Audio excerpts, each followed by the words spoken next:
हाम्रो दाइले गरेको चाहिँ खेती हैन यता यो आलुको नति चाहिँ आलु कसरी फल्ने रहेछ भनेर अब चाहिँ हामी यसरी जानकारी गराइराखौँ। ल हेर्नु माथि माथि फल्या हुन्छ दुईटा बुटाको तीनटा बुटाको लगभग यसमा कति होला दादा 1 किलो भन्दा माथि हुन्छ 1 किलो भन्दा धेरै 1 किलो छ आलु चाहिँ अब यस्तो सिस्टम यतिमै फले खायो फेरि लोकल हो यो खोल्टो यति हो यहाँ मुनि फेरि आलु छैन ल माथि माथि हो आयो सक्यो कोदाले लाउनु नपर्ने यो पनि है एकदम माटो फुटो ल्याएको चाहिँ लोकल आलु हो कि पुरानो माटो फुटा ठुलो छ बुटो त्यो पनि अब त्यसमा कति आउँछ हेरौँ है आलु यति रनक्क यति आलु कति होला ल हेर बाहिर यो बाहिरै गेडा फले आयो टप टप टिप्यो ल त पकायो यो हो तरिका ल सिस्टम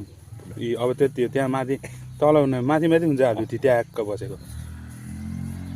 यसो चाहिँ यो युट्युबमा हाल्ने एउटामै जति एउटा बुढामा यत्रै आलु लाउने हो यत्रै आलु लगाएको चाहिँ यति फलेको छ कि फेरि लोकल हो नि फेरि त्यो सानो लोकल आलु पहाडी लोकल हुन्छ नि पुरानो गाइस